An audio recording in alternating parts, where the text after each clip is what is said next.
Welcome to the Dork Forest. Jackie and her pals will never bore us. Shameless confessions about our obsession will make us laugh and smile. So let's explore the Dork Forest and dork out for a while. Hello and welcome to the Dork Forest. I'm Jackie Cation. I am your host of the Dork Forest. You probably know the websites, JackieCation.com, DorkForest.com, TheDorkForest.com. We're all over iTunes and whoever has downloaded it and repurposed it for whatever your needs. That's right. So feel free to review the show on iTunes. Feel free to email me, Jackie@JackieCation.com, if you have any comments, questions, or concerns. Anyway, let's do the credits. Mike Rickberg composed and sang that song you just heard. He sang it with his wife, Sarah. He'll sing again his words to the Mexican hat dance at the end of the program. Patrick Brady is going to fix this audio, and Vilmos does my website. Okay. There are many ways to support the show. Let's talk about them. The easiest way is just to tell other people about the show and follow me on Twitter and Instagram and Snapchat at Jackie Cation and tell people, word of mouth. Another way to support the show financially, doesn't cost you anything, is the Amazon banner. On JackieCation.com, there's an Amazon banner under support the show. And on DorkForest.com, there's just an Amazon link that takes you to Amazon. And both take you to Amazon. You order like normal, and the show gets a little bit of a kickback. Doesn't cost you extra. It's just a way, if you order from Amazon, to help the show. More direct way of helping the show, you can give money to the show via PayPal. There's a PayPal button under the Support the Show page on JackieCation.com, and there's a PayPal button on DorkForest.com. You can donate directly. If you want to give monthly, I haven't made that easy. I don't have a monthly setup. I know that it's easy. I just don't have any time to do it. So you have to remember every month that you like the show and then give me money. So I'll use it wisely on audio cables and chocolate, whatever. Another way to support the show, if you don't like PayPal, is people have been Venmoing me money. I'll take it. That seems lovely. Jackie@JackieCation.com. It's just under Jackie Cation. So whatever. If you have listened to all 600 and whatever episodes of the Dork Forest and would like more Dork Forest, there are premium episodes, probably a dozen of them.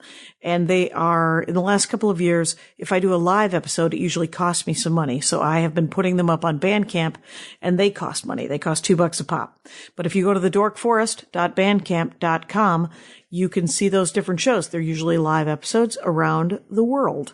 And there is also four stories on a sort of a handmade storytelling album that I made over there too. And those are just $1 each. So if you want to go to Bandcamp, you can do that as well. You can order merch on JackieCation.com. There are shirts and CDs and a DVD of my stand-up. There's the stand-up CDs, Circus People, It's Never Gonna Be Bread, This Will Make an Excellent Horcrux, and my brand new album, I Am Not the Hero of This Story. And they're all available as CDs on JackieCation.com. They're all available digitally on Amazon and iTunes, and you can just listen to them on Pandora and Spotify and whatever. So, but if you like hard copies, let me know if you want them signed or not. There's also a DVD of the Horcrux album, which is video. That's what a DVD is. And you can download that at comedyfilmnerds.com if you just like a download. Okay, there are shirts. There's my stand-up shirt, Spooky Reading Girl. There's also 2 Dork Forest t-shirts. So there's the Ranger of the Dork Forest t-shirt, and there is a Dork Forest logo shirt. And all the shirts are made in the United States, union made, so they run a little big because they're made by Americans. Other than that, my stand-up is available on the website, on JackieCation.com. You can watch my Conan sets. You can watch a bunch of different stand-up sets. You can, and then you can see what my schedule's like. Enough of this. Let's get into the show. It's a really good one.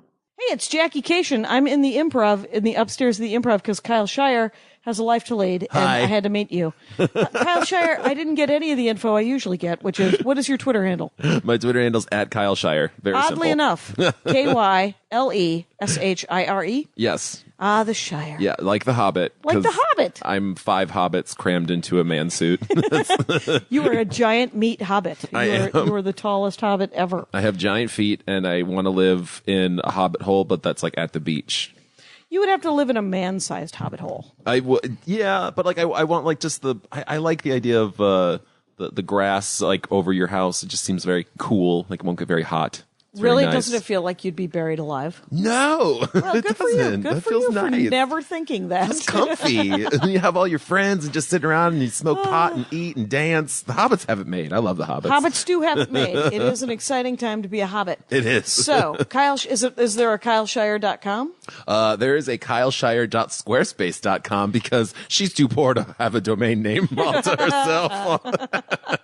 So, Kyle Shire, is it also at Kyle Shire on Instagram and whatever? It is, yeah. Twitter and all the things. I keep it simple. Keep it simple. Now, this will probably go up in July. Cool. What should people know about in July about Kyle Shire? In July, I have a show called Cobra Juice at the Steve Allen Theater, Yep. and the Steve Allen Theater is sadly closing down this summer. Really? Yeah, because of condos.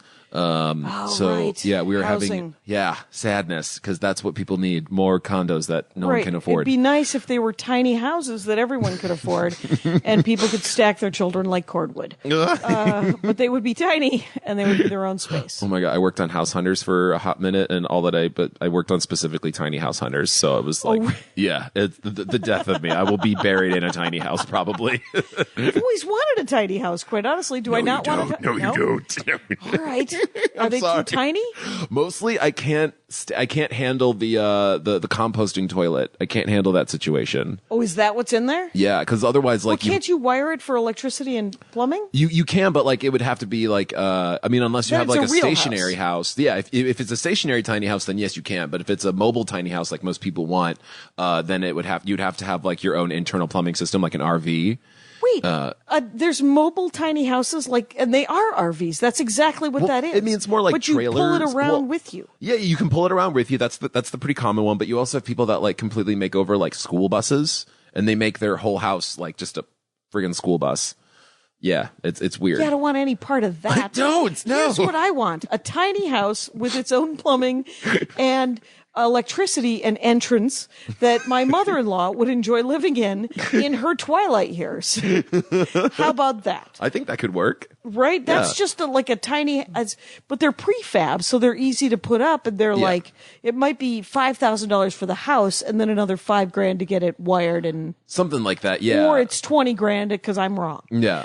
So, and then I would have to find more 5,000s than I think. I think like 50,000. I think is the good price shit. for like Okay. for like the really cool what I modern want. ones. Like that's like, but like if you think about like 50,000 in terms of like a house, I Right. mean, that is still pretty good. That's like not bad. That's like a fancy car, you know. Yeah. So Could you hand me my water? Absolutely What the not. heck? How dare you. Absolutely not. I brought up 2 waters, then didn't deal. You want to talk about drag queens and drag in general. Yes. And weirdly enough, we are above the Improv Lab, and the next show at the Improv Lab is with a drag queen or drag. Yes. Is queen the correct thing? drag queen. All That is right, that is the drag- correct thing. That's Queen. what it's always been. Yes. Drag queen. With a K and a Roz. W. Roz is going to go down and Yes. perform for the masses down in the lab. And She's getting ready right here, and it's super duper ironic. weird serendipity. I don't know if it's Because ironic, but it's serendipitous. Right, because you love drag. I do. Yeah. I have seen some drag, Mm-hmm. but only really once. And then Really? I know people. I know the Sisters of Perpetual Indulgence up in San Francisco. The Sisters of Perpetual Indulgence. They're amazing. That's my husband's cousin Richard and his husband are sisters Oh, nice. of Okay. Perpetual Indulgence, and so the last thing I heard about them was Easter eggs. They do an Easter egg hunt for little kids up in San Francisco. Well, they do vary from having Easter egg hunts with little kids, but the last time I saw the Sisters of Perpetual Indulgence, I was at a show at Precinct.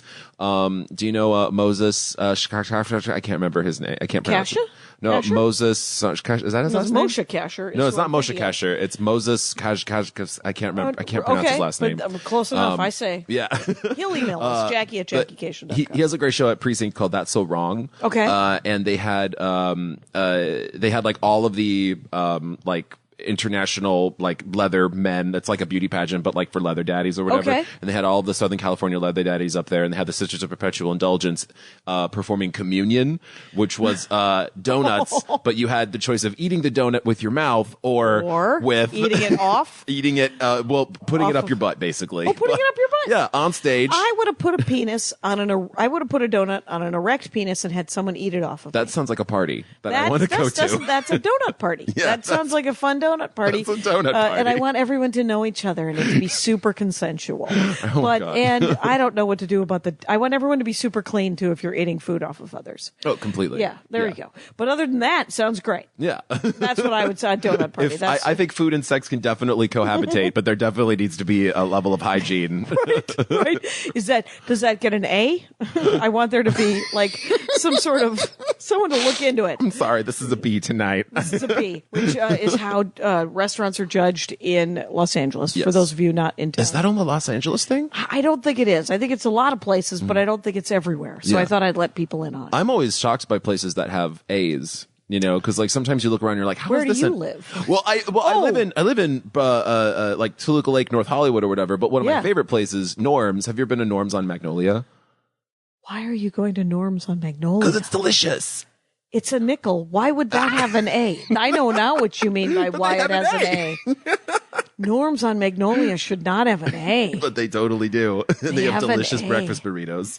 Interesting. They're doing good work with burritos. They are. Have you ever been to the Magnolia Grill with an E? Yes, yeah, right. Oh, just east of Cahuenga. That's where I get my Magnolia. beautiful cat groomed at the Euphoria Pet Salon right next door. Yes. That's not a bad strip mall, but the Magnolia Grill with an E is my favorite diner.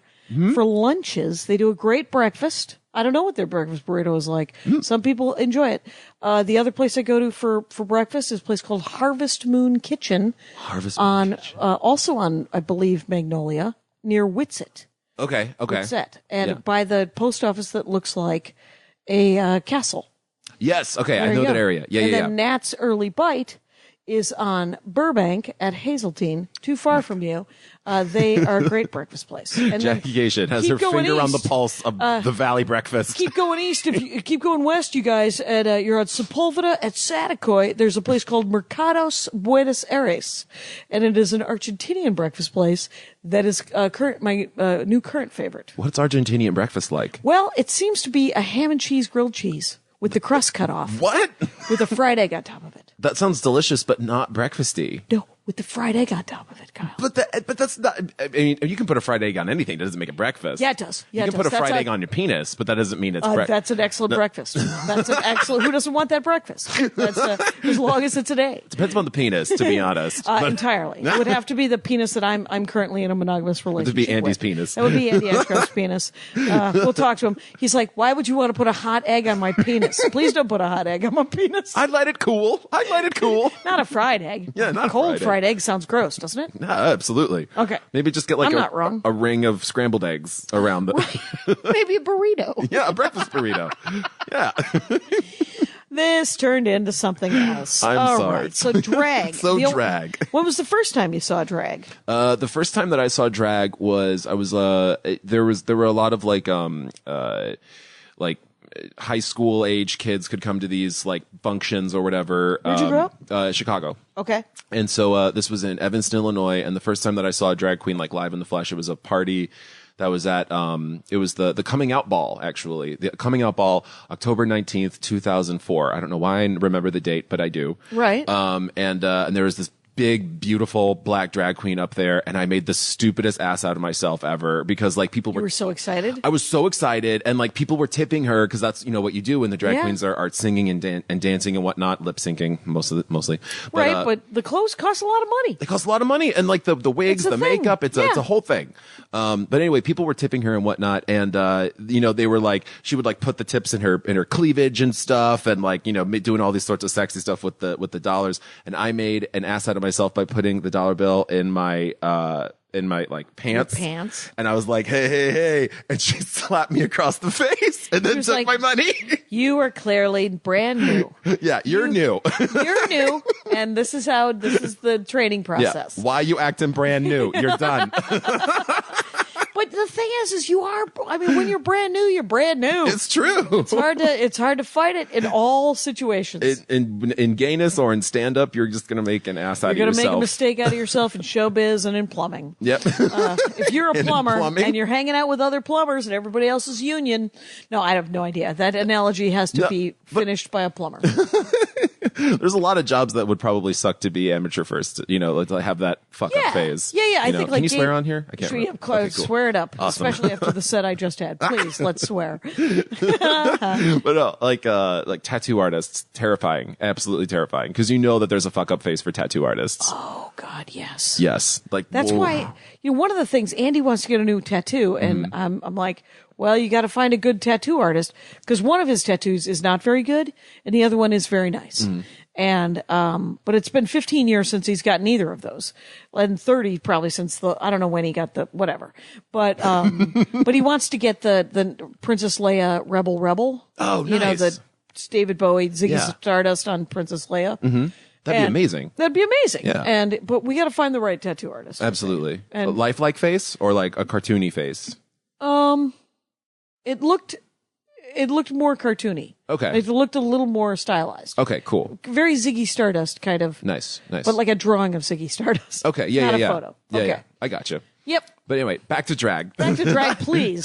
Sorry. Please, no. I will drive this car if it's the last thing I do. It's the best thing about the Dork Forest. It's your best choice, your best chance, and making it about you. Please do. Trying. From the Midwest. I don't want to make it about me too much, I don't want to be impolite. Cripes, you can do it. Oh dear. But no, so that was the first time I ever encountered a drag queen in the flesh, and yeah, I didn't really think that it was gonna like have that much of an impact on my life until a few years later when I started watching RuPaul's Drag Race, which probably sounds really dumb and basic, but I'll say, sorry. It's so great that it's out there though, because it can be starter for kids. You're just like, oh, that's what I want to do, or Yeah. that's what I like to watch, or whatever. And just the overall message of it, like at the end of every episode, RuPaul says, if you can't love yourself, how in the hell can you love somebody else? Like every episode, she says that. Really? Yes. What channel is this on? It was on Logo, and Okay. now it's on VH1. Okay. Yeah, after 9 seasons, they brought it to VH1. Okay. Yeah. Does VH1 own Logo? I believe they're all owned by Viacom. Oh, fair enough. Yeah. Okay. So, yeah. I don't watch anything, but I like the idea of. So, what is RuPaul's Drag Race? Is that what's the premise of the show? It is a little bit America's Next Top Model. It's a little bit Project Runway. Oh. It's a little bit America's Got Talent. All kind of rolled into one under the umbrella of drag. Okay. That's how I'll put it. And is there panel? There is. Okay. Yeah, it's the panel started with Merle Ginsburg and Santino Rice, who was on Project Runway, and then I assume Santino pissed somebody off because he's gone, and Merle pissed somebody off because she's gone, and now it's Ross Matthews, Carson Kressley, and Michelle Visage, who was on the RuPaul show in the 90s. Okay. And her and RuPaul have been best friends forever. 1,000 yeah, generations. 1,000 years. Excellent. As long as RuPaul has been, a fact on this earth. Right. Yeah. Oh, cool. So is RuPaul's Drag Race sort of a rabbit hole of what it looks like to put it together and perform and be? As far as what, like Top model, America's Got Talent. Yeah, I mean, it really is incredible because, if you look at these shows, America's Got Talent, Top Model, Project Runway, American Idol, they all focus on one talent. It's always like, how good of a designer are you? How good of a singer are you? How good of a makeup artist are you if you Right. do that face-off show? Yeah. But this is a show where it's like, you have to be good at everything. Because- and a performer on top of it. because it's a one-man band? Yeah, it's a one-man band, completely. Is drag like for the most part like stand up in the way that you're doing all of the things yourself until you're huge? Completely. Yeah. Okay. Oh, yeah. Everything. Oh wow, that makes perfect sense. But it's even more so than stand up because like one thing that I'm learning, like that I sort of say that I'm learning, that I learned when I started doing Cobra Juice because we love having drag queens on, is that like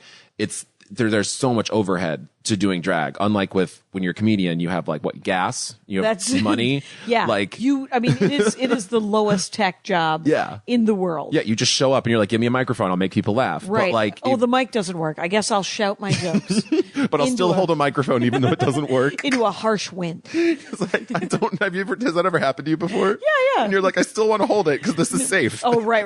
Like well, somehow, like, when you do late show, when you do late show, they sometimes want you to use a lav, and you're like, well, where do I put my hands?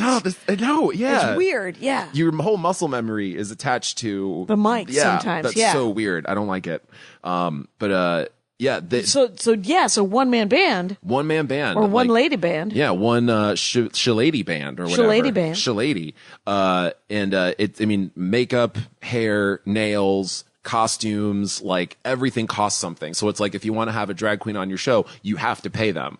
Like you must pay them. And it's like minimum, like, at least like $250 if they're going to do like a 10-minute. $250. Yeah. Okay. And honestly, that's like and a good that seems deal. super fair.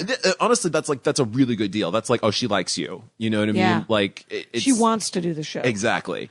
Yeah. So like there's definitely, there's so much to it. And like coming at it from stand up where it's like, oh, I'm just here. It's kind of a mind fuck like that. Right. Because you're like, well, where do I find that $250 as a producer? You're like, oh, do I want to invest my day job money into having drag queens? Kinda. I guess I do. Because this is what I want for my show. And that's generally what's happened. Like, that's what's happening. It's a labor of love. So you've got to meet a bunch, though, because of that. Yeah. Yeah. And I've got to work with them, which is awesome. We've had, from RuPaul's Drag Race, we've had Mariah Paris Balenciaga. We've had Anne Pandora Box. And we've also had people who haven't been on Drag Race, but I think should be. Right. Vicky Vox, who was she was part of DWV. They did that chow down on Chick-fil-A parody video that was viral a few years ago. Okay.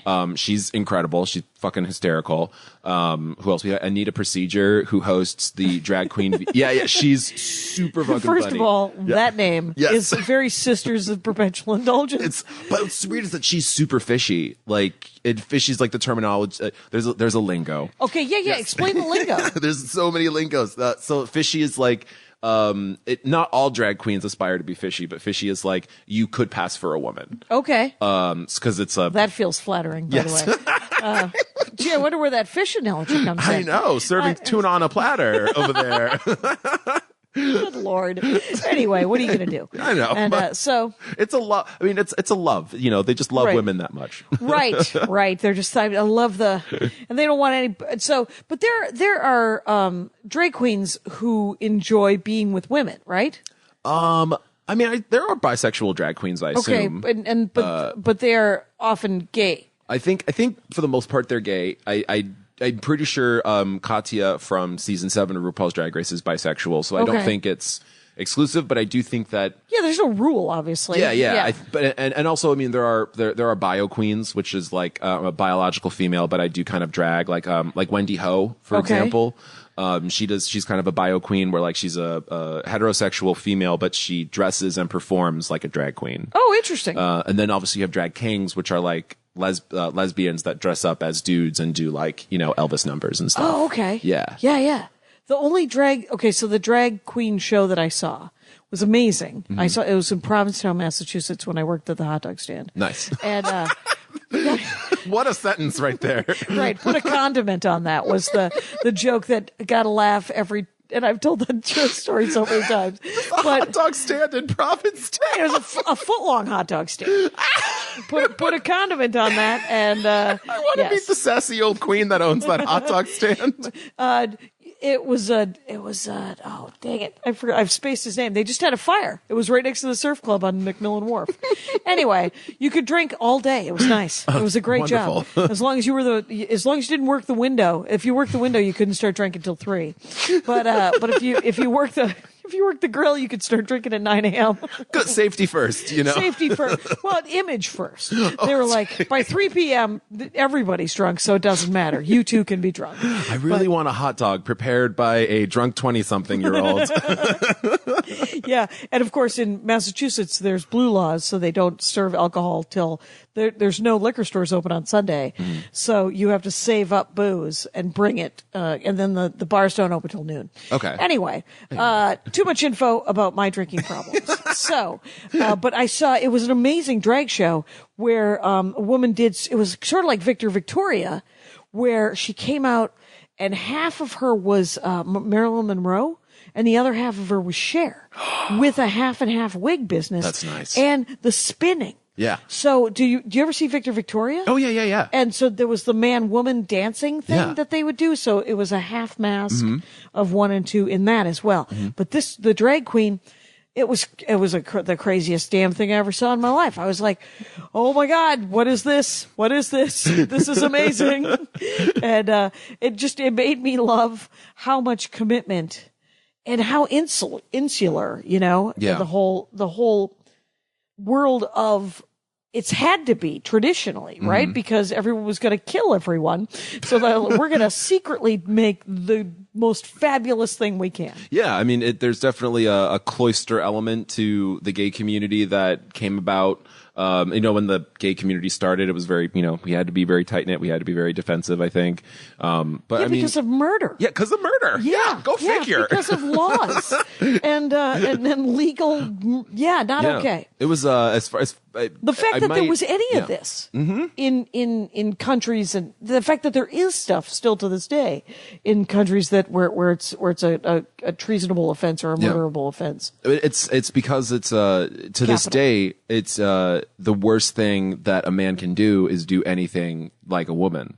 Right, which is so flattering to everyone. Yeah.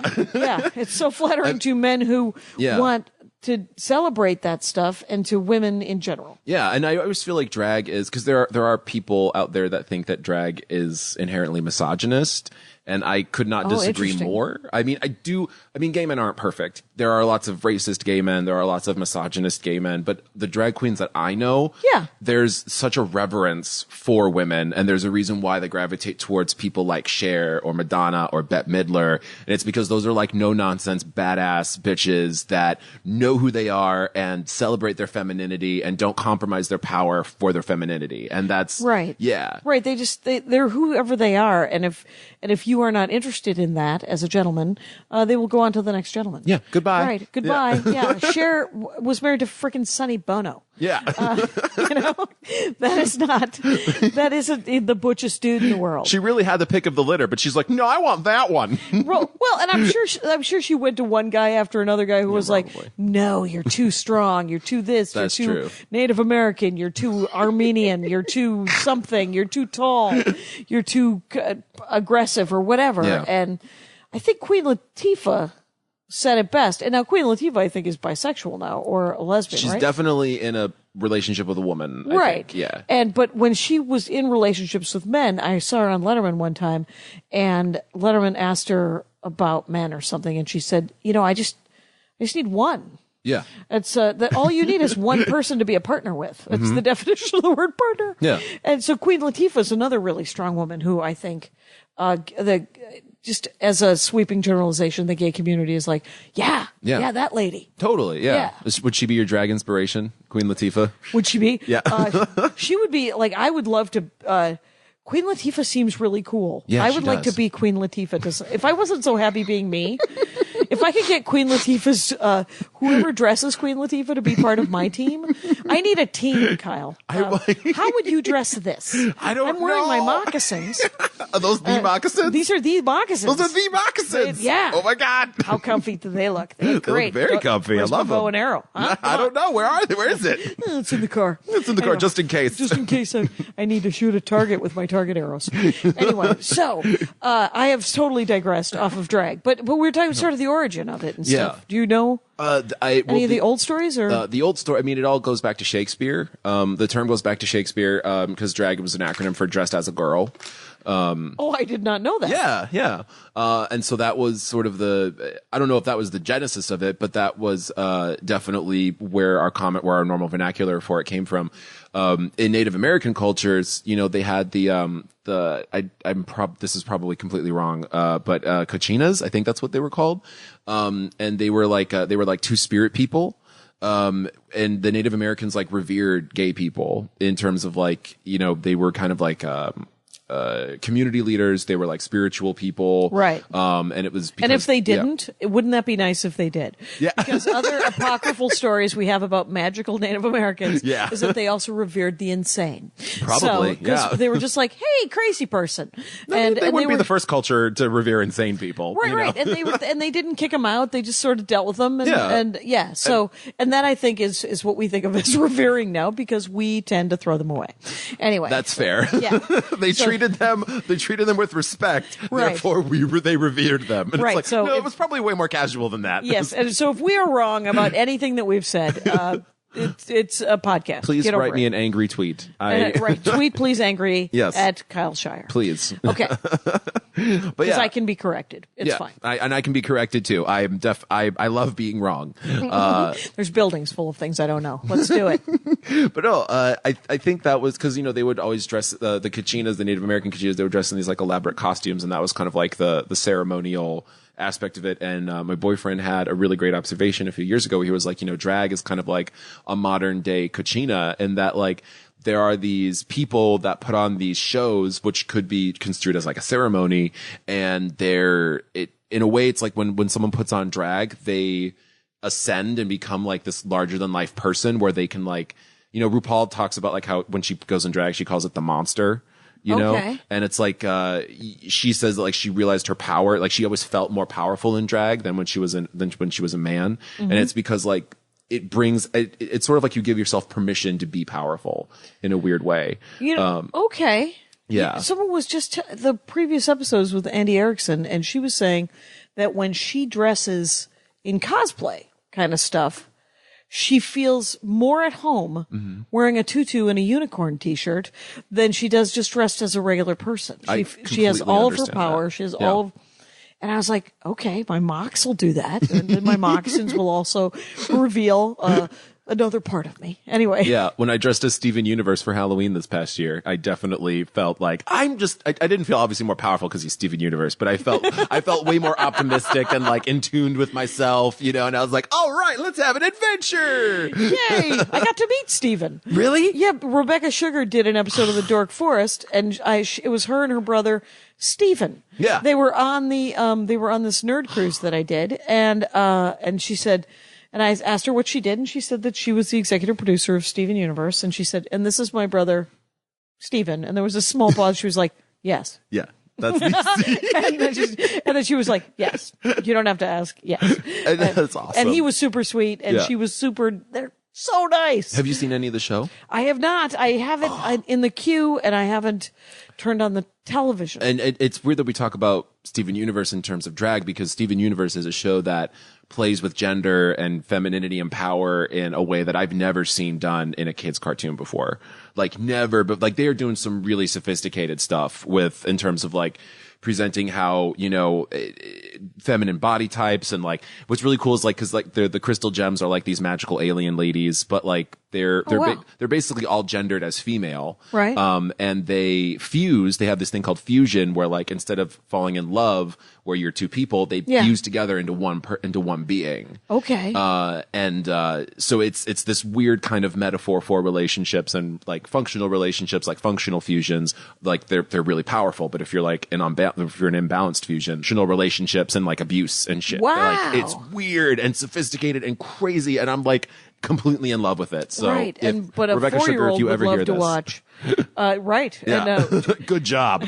well played. Yes. And it's very subversive to show that to kids. Like there's something I really admire about that. Oh, that's so cool. Yeah. That's all right. Well, I wonder how many seasons are there? There's like 3, I think. Okay. Well, maybe I'll buy DVDs for. Nobody has a DVD player. I was going to give them to my sister, and I was like, but they have all the things. They have Netflix and Hulu, and so they could watch it on that, right? Probably. I assume. I got my nieces and nephews DVDs of The Last Airbender. So I mean, there's okay. Yeah, I mean, so somebody must have a DVD player. DVDs. Still. Yeah, they have a PlayStation or something. You know, it's all fine. Yeah. Okay. But back to drag. Back to drag. I'm driving this car, Jackie. Let's drive back to drag. Driving it back. What defines drag? What is it? What defines drag? It's dressing up in these crazy costumes for the purposes of entertaining and in a broader sense, I think provoking. I think that there's a really cool provocative aspect of it and a very cool like punk aspect to it. Okay. Who was it? Henry Rollins was on RuPaul's podcast a few months ago, and he talked about how like, growing up in like the punk scene, like in the Roxy and like, the 70s and the 80s, they would go down the street to go to Astroburger, and they would always see like the drag queens and like the femboys like were like probably working the streets. Right. But he always said that like he had such a high respect for them because they were, in a way, what they were doing was way more punk rock than what actual punks were doing. I believe that. Yeah. I was alive in those days, and the punks always seemed like I didn't know what they were doing. But if I would see a man dressed as a woman, which is by definition drag in my head, Yeah. in 1984, I'd be like, Jesus Christ, that's gutsy. Yeah, right? I mean, and that's as far as I went with it because I didn't know. I mean, I was a child. It's so weird that that's the case, you know, because I've always said that like the root of all homophobia is misogyny. Like, I don't feel like you can be a homophobe without being a misogynist. You know, if you hate gay people, odds are you hate women. Yeah. Because that's the root of it. You hate gay people because a gay man, a man can't do anything inherently feminine. Right. So that's what's so weird about it. It is such a to this day, like there are people where it's just such a taboo to even like get fingered in the butt. Men can't even get fingered in the butt, Jackie. It's Chad Daniels, who is a very cis straight dude comic from Minneapolis, does a great joke about getting fingered in the butt because his wife came back. She was a scientist. And a butt scientist. She was a butt scientist. Yeah. She came back from doing some pro bono work, which sounds dirty already, down in South America. And he said, in South America. yeah, Sorry. and he was like, well, you know what you don't want your wife to, after she's been gone for a couple of months, to have a couple of new sex moves. You're like, hey, what? Oh. Was there a tutorial down there? There was clearly a tutorial. What was going on down there? Right, but she did something that he was like, oh, do that again. And it was a finger up the butt. And he said, you know, and then he goes to the audience. I saw him do this and he goes to the audience and he said, you know, like a third of you guys are like, or he's like half of the men in the audience are like, yeah, that's a good time. That's nothing wrong with that. And then the third of you guys, there's some overlap. He's like, are like, that's gay. And he said, you know what? I don't feel like it is. And he had some weird line that I was like, I don't even know where this line goes, like if it's okay or not okay. Yeah. But it's Chad Daniels has so much heart that I don't care. Because he said, you know, if a part of my body is inside a part of a woman's body, I don't ever feel gay. Whatever's happening outside. Yeah. And he said, so I don't care what you think it is. And if I'm having a good time, whatever. I feel sad for straight guys sometimes because they can't enjoy anything feminine, it seems, without the fear of something like that. It must be such a fearful life being a heterosexual man in a lot of ways. Right, which is obviously weird. not as fearful as being a heterosexual woman. Let's be honest. It's terrifying. Every day is a fresh nightmare. Every day is every day is a fresh lecture series, is what it seems to be. And I'm just like, let me tell you why you shouldn't be afraid, Jackie. I'll tell you why I refuse to live in fear. Because if that's how I'm going to live, that sounds like a terrible life. And if my last thought is, oh shit, I will have lived a good life. So what the hell? Yeah. But it is, there does seem to be more misogyny than I've ever known in my life. I mean, I've never really acknowledged it. Mm-hmm. I've always just sort of keep your head down, keep going. And then probably in the last 8 years, just because of the revelatory nature of racism with Obama, have I looked around and go, oh, it turns out I'm being judged relatively harshly as well. Yeah. Interesting. Anyway. And then there's another part of me that's like, so just keep your head down.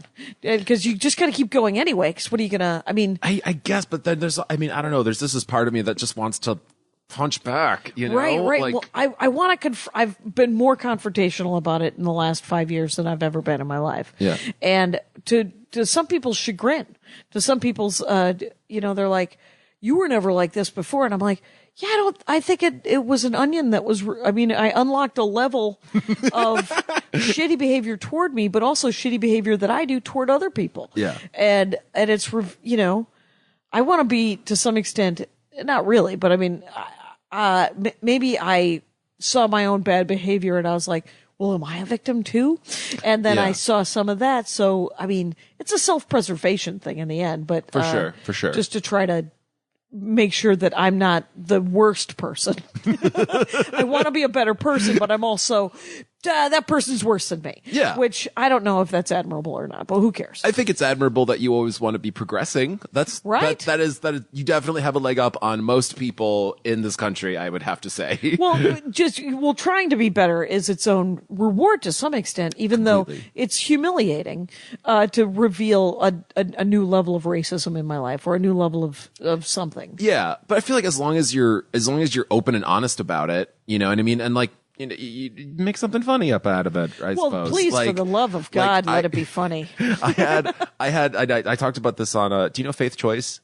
Yes. Yeah, I did Faith I love Choice's Faith Choice. She's such a sweetheart. I love her. All right. I did her podcast a few weeks ago, and I told the story about how I was really okay. TLDR, I was super duper high one night with some of my friends. We were talking about Mothman, which is, I'm not scared of supernatural things, but that's the one thing that scares the piss out of me is the Mothman. I don't know why. Specifically the Mothman prophecies. We were talking about the Mothman prophecies. We were walking back to my car, Ralph's parking lot, super empty, misty night. We're talking about the Mothman sitting in the car. And as I'm talking, a homeless man walked up to the window and was standing over me. And I didn't notice until I turned around and I screamed bloody murder, looked at my friends, and then drove off really fast. Oh my God. And guess the guy's race. White guy? It was a white guy. No, it was not a white guy. It was an old black man. It was an old black and man. I will feel horrible about it to this day for the rest of my life. But you don't feel bad about driving while stoned out of your goddamn mind. Anyway. Listen to me. Hey. Let me tell you something, all right? Gratification over here is like piping up about the state. First of all, it was the Ralph's on Vineland and Magnolia, right around from where I live. Dirtbag. That is a dirtbag. Ralph's. It's a grocery store, you guys. And I used to live right down Vineland, off of Vineland. Yeah. Just south of Moore Park. Yeah. Yeah, across from this adult education school. Mm-hmm. And the whole neighborhood, I'm sure, has become gentrified within an inch of its life. But when I lived there, it was Dirtbag Central. And but up there, it's NoHo now. You got the Republic of Pie. I love the Republic of Pie. So, it still is the Dirtbag Ralphs, though. You got the Rock and Roll Ralphs, and then you got the Dirtbag Ralphs. Right. There's still trouble at that Ralph's for some reason. But no, anyway, there's an El Pollo Loco, though, which is one there crazy is an El Pollo chicken. Loco. Yeah. Anyway. So I don't, if you like salt, and I do, and you like chicken, and I do, with those two things together, we have El Pollo Loco. Hey, I really want to open up a chicken joint, but I have all of this salt and all of this chicken. What am I going to do? That's the genesis of El Pollo Loco. Back to drag. But back to drag. No. Every 15 minutes. Every 15 minutes. But no, I can loop it around to what we were just talking about, though, about how, you are constantly trying to self-improve and, realizing blind spots, because everyone's got a blind spot, and like one thing that drag really helped me come to terms with, and specifically RuPaul's Drag Race, it helped me come to terms with my own internalized homophobia, which was really therapeutic in a lot of ways, because like when I started watching Drag Race, it was kind of a novelty. Yeah. And I think in a novelty, because you were like, look at these folk. Yeah, look at these people. Like, it was a reality show, and I was like, oh, like this, campy, stupid, cheesy reality show. But I had a lot of internalized homophobia growing up. And in case you guys at home don't know about internalized homophobia, it's just classic homophobia, but it's directed inward, and it's the idea of like. And you're gay. Yeah, and I'm gay. So it's like you have this idea of like, well, I'm gay, but I don't want to be that gay. Like, I don't want to be that. I don't want to be throwing it in people's faces. Kinda gay. Yeah, I don't want to be doing that. Like, I don't want to. Like, and I would keeping your head down. Yeah, exactly. And slut shaming. Like, I would be like, oh, those gay guys, all they want to do is fuck and have sex and do drugs and stuff. And I was coming from a very negative place. Yeah. And there was something about Drag Race that really did help me go like, oh no, like I can embrace my feminine side, and it doesn't screw with me at all. And like, the people listening at home, like I'm a giant, hairy, right, you're an enormous man. I'm an enormous man. Yes. So if I do anything inherently feminine, it does look weird. Right. It is what it is. It is what it is. Yeah. But you can do whatever you damn well please. Exactly. And it sort of unlocked that for you. It really did. Let it be okay. Yeah. And that's neat. It did it, and that was. Have you ever wanted to drag? I did. Do you know Mikey Scott and Teddy Margus? Nope. They have a show at Foo Bar. Okay. And they had a show last year. It was a comedy as a drag or whatever, and like all the comics would come in drag. And so I came dressed as Jane Miller, because this was right when the Donald Trump tape of himself impersonating his own he was impersonating his own publicist. Okay. Remember that? And Jane Miller was his publicist? Well, he said his name was John Miller. Okay. So I went as Jane Miller as Donald Trump impersonating a woman talking about how women love Donald Trump. It was the Mrs. Doubtfire situation. I was mostly because I could totally imagine Donald Trump getting himself into a Tootsie-like situation by the end of his term. Or Donald Trump Mrs. Doubtfire situation. Yeah, where that's how he's going to visit Barron. He's going to break out of prison and become Barron's nanny. So that he can turn him into a creep somehow. Oh my God. Weird. If Mrs. Doubtfire was somehow more horrifying, conceptually.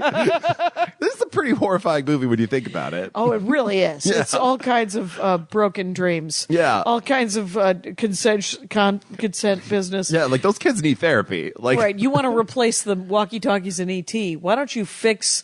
you want to replace the guns in E.T.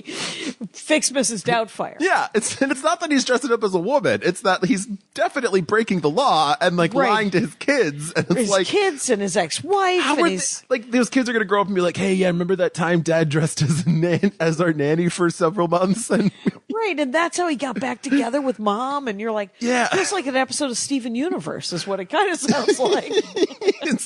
But with less consent. Yeah, that's true. Because he's just lying to everybody. Yes. And then he attempts to kill Pierce Brosnan. Right. Which is a crime. It is a crime. I saw Mamma Mia. Yeah. Do you know what was also a crime? Pierce Brosnan singing. Just stick to being handsome. You were very dreamy. Yes, just do Thomas Crown Affair. That's all that I want is Thomas Crown Affair. Remington Steele was my Remington jam. Steele was good. Yep. Yeah, absolutely. I thought he was very handsome. Yeah, I definitely have a daddy thing. My first crush was definitely I had several. It's Han Solo. Sure. Me too. Riker, Commander Riker. Oh, really? Oh, yeah. You know who I liked? The Native American guy in Voyager.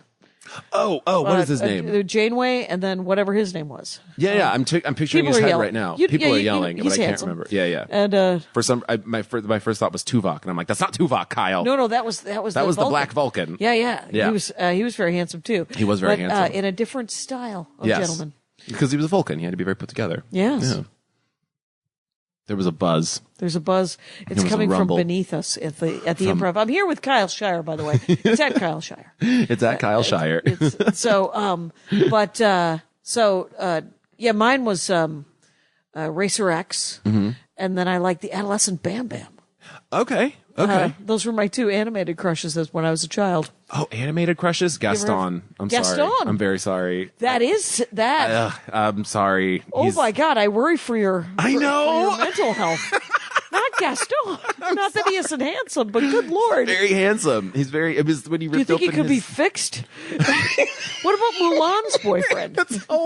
He's handsome too. He's right. I definitely had a fixer problem. I can fix him. He just doesn't get loved right. He just needs my love and my penis. That's all he needs. Right. If only. It was, I did like those, Rock Hudson, Doris Day, those were chock full of lies. Oh. It was, I was watching, not Bringing Up Baby, but, which is Cary Grant, but Pillow Talk, which I own, and Andy Ashcraft was watching it with me going, this guy's horrible. This is not okay. And I was like, that's because you're an adult man. Who knows the difference between right and wrong? I was a 12-year-old girl watching this, falling in love with Rock Hudson. Who was in a lavender marriage. Exactly. There was a beard. Yes. And, I me and my best friend, who's a lesbian, we came out around the same time when we were kids. And we always talked about, how we think if we knew each other in the 50s, we think we would have been fine because we would have been in a lavender marriage and we would have had a good thing. Okay. Yeah. Yeah. Yeah. Did you come out before you were 18? I came out when I was 16. Wow. Yeah. And everybody pretty cool about it, or? Ironically, how everyone has a bully growing up. Well, I should start with my family. My family, for the most part, was pretty cool about it. My mom could not have been a better mom. Very supportive. Cool. Obviously she wasn't expecting it. Right. Obviously she didn't ask for it, but right. Within a few months of me being out, she had a little, she's an ER nurse, and she had a little, rainbow pride button on her lanyard within months of me being out. So like she was like telling people at work, yeah, I got a gay son. What up? Like, that's awesome. Yeah. My sisters, not so much, but were they grumpy? They were grumpy. They were. Now are they better now? I know for a fact that one is. I don't know about the other. Fair enough. My oldest brother and my sister do not speak. Oh God. So, but, that's a win on her part. Yeah. Anyway, Are you the medium between the two? Yes, yeah. I am the hub between all. Yeah. Between all members of my family, and here's my brother Terry called me from the fourth row of Maria Bamford's show. I had just finished. He answered the phone. I called him. I did not assume he was be at the show. Yeah. And he said, "Hey, I'm in the fourth row watching your friend," and I said, and answering the phone. Yeah. I meet you in the foyer. And I was like, you do not, this is your first time in public? You're a grown up man. Anyway, so, that's Terrible. Reason enough to be furious with. Yes, absolutely. Anyway, so, bully. But yeah, bully, everyone has like a bully, like a noteworthy bully. And obviously I was victimized. I don't want to say victimized, but like I was picked on a lot by like the jocks and stuff, because I was an easy target. I was big. I was, fat and effeminate, and I wasn't in any of the smart classes. And, there were a lot of things, there was a lot of material to go off of. I liked to put sun in my hair. I had weird red hair for a good portion of my life. It was There's no justifying, but I know what you're saying. Yeah. You had drawn a target upon yourself. I was, but you were also just a boy. I was a little person. The worst bully that I had growing up, ironically, was the other out gay guy at my high school. He had come out like a year before I did. And when I came out, it was literally like, I'm the only gay in the village syndrome. Oh, British. Little Britain. Britain. That's literally what it was.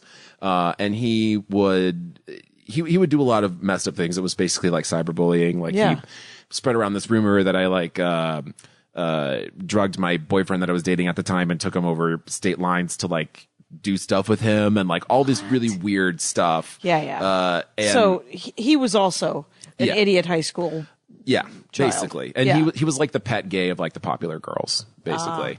And I was like the weird fat like not theater pet kid. Gay. Yeah, more solo dude. Yeah, definitely more solo. Like I just want to like read my comics and like, do Shakespeare. Yeah. Yeah, that's all I wanted. I just want to sit around and think I'm at the Xavier Institute. That's all I want to do. Right? That's why it was created. Literally. For me. Literally. I just want to feel like what makes me different also makes me powerful. Yes, which is back to drag. Yes, yeah, back to drag. That is what makes them powerful. What's your current favorite drags? What's happening? The current favorite drags in the world. As far as drag queens that haven't been on RuPaul's Drag Race that are not like.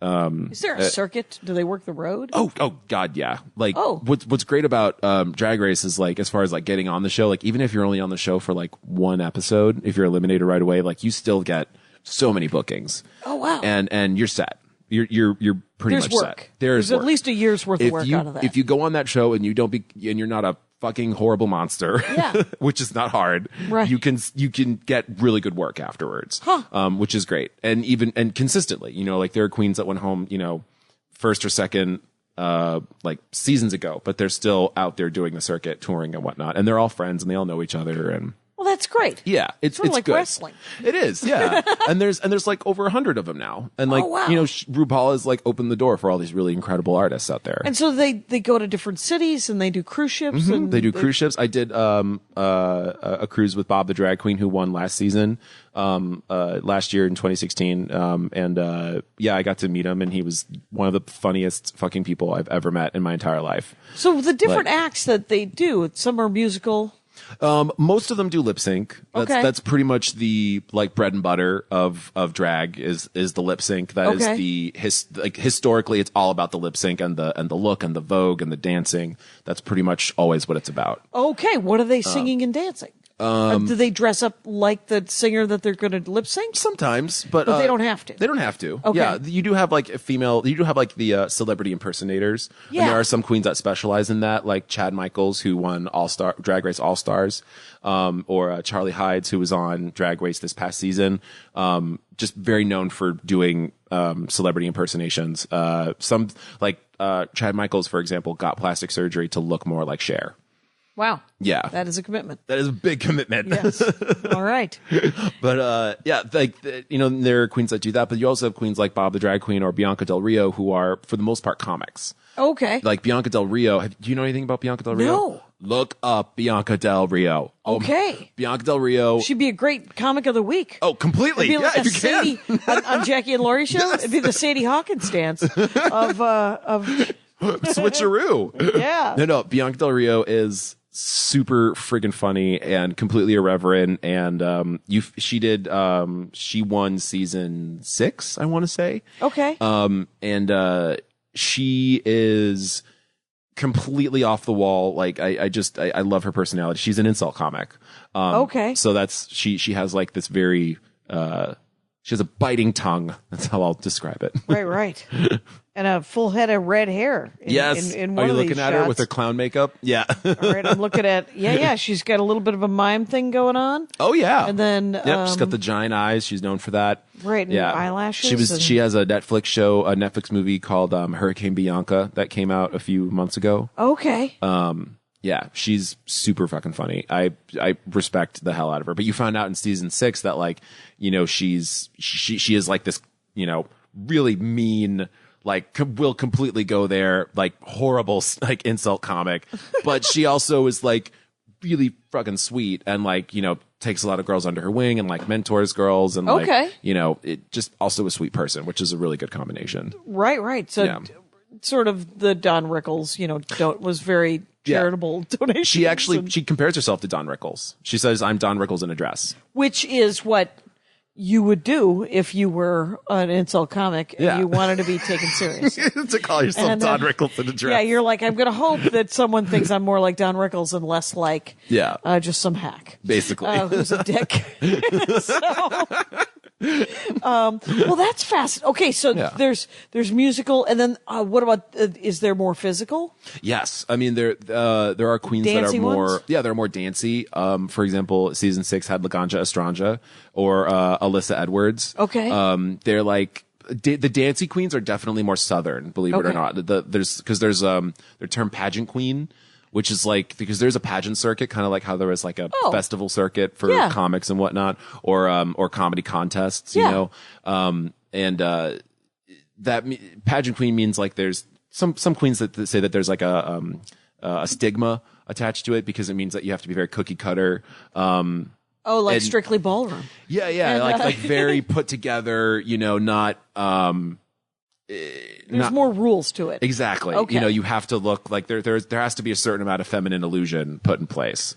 Whereas you have queens like Sasha Velour, who's on this season, who like does all of her drag bald with like a unibrow and stuff like that. Okay. That necessarily wouldn't fly in pageants necessarily. Right. But they are all about the dance. Like they're all about like Alyssa Edwards and Laganja Estranja are probably the best dancers that I've ever been on RuPaul's Drag Race, in my opinion. Right. They're everything. And Alyssa Edwards is, that's another queen that you should probably look up because she is a gem. She is like the weirdest creature to ever, and I say creature in a loving way. Right. Like she is just this weird, like, I can't even describe her. She's got this weird overbite, but she's also gorgeous. And she's like, I don't know. She does this weird tongue pop thing every now and then. And she has like this weird vernacular. Well, she'd just be like, oh my God, I can't even, I'm trying to like think to my head of the perfect Alyssa quote to sum her up, but I can't. But definitely look up Alyssa Edwards. She's terrible in season 5, but then she comes back in All Stars 2 and she has completely had a come to Jesus moment and like has embraced how weird she is. Okay. Yeah. And then just goes with it. And goes with it. And then everyone can just follow along. Exactly. And because I think that's it. I mean, the suspension of disbelief is part of watching the show, right? Yeah.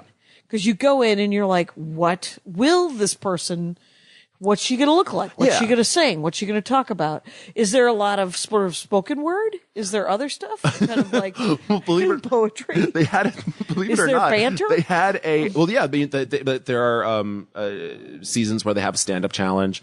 There are seasons where they have, roast challenges.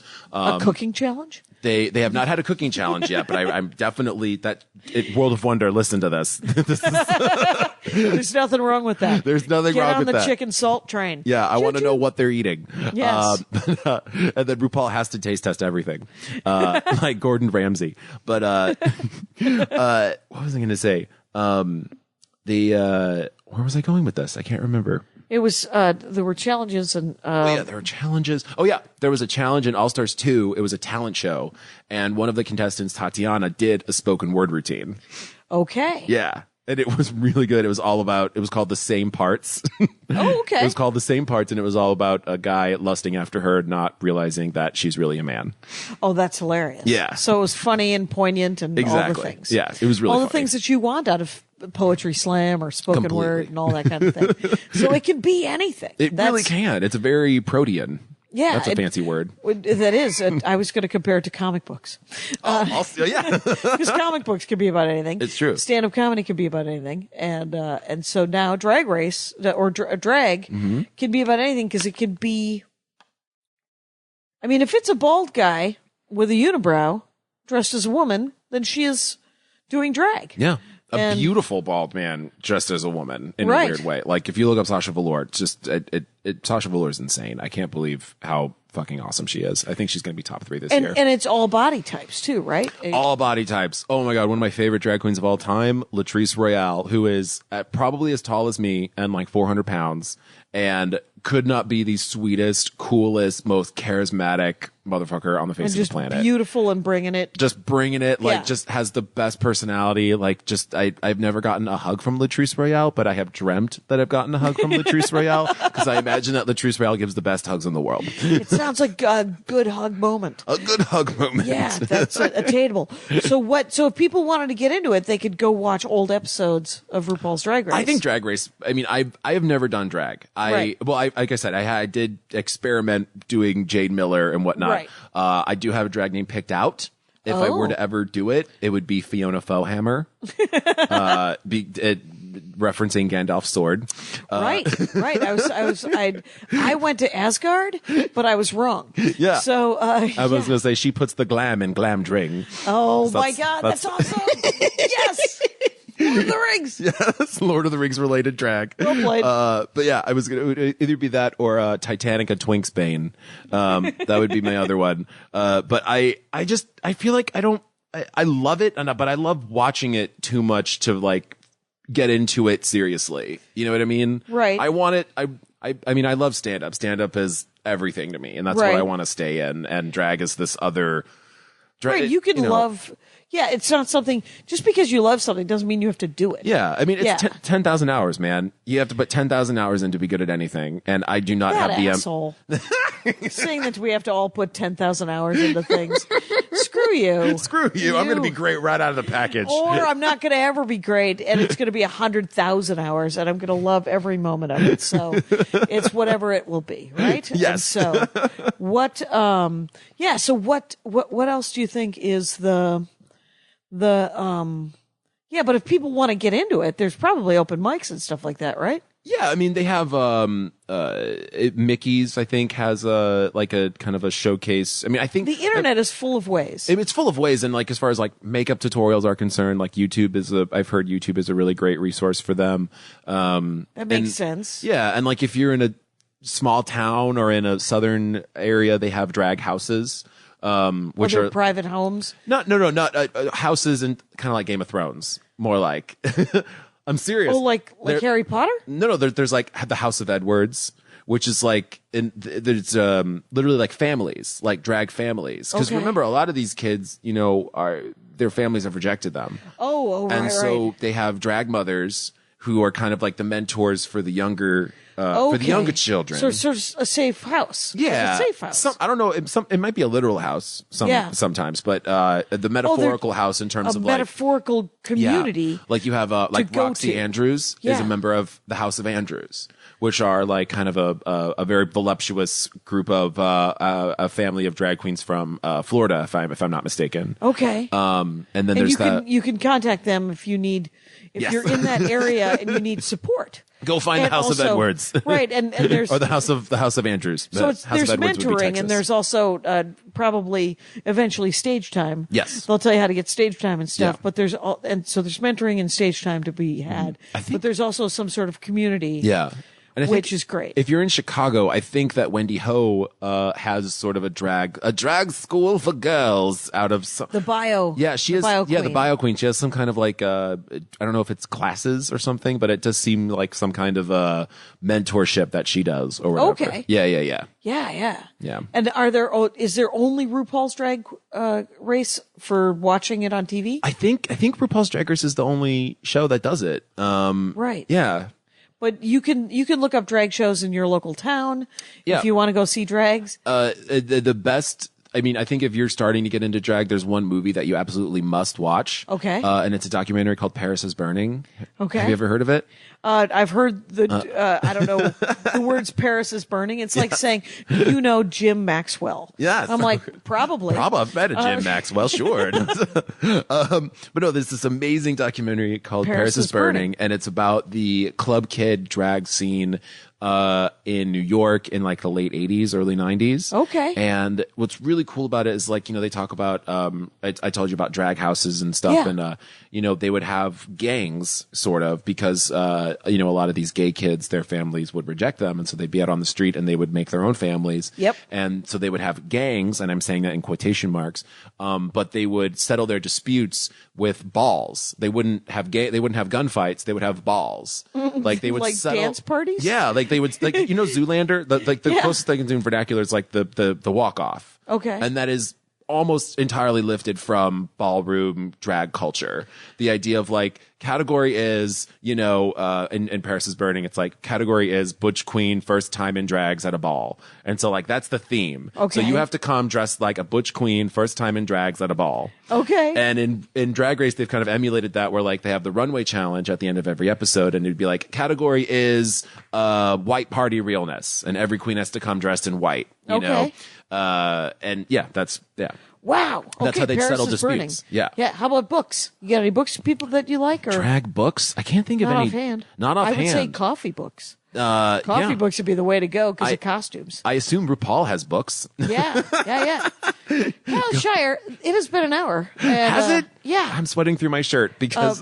You get a free Dork Forest shirt if you need to swap.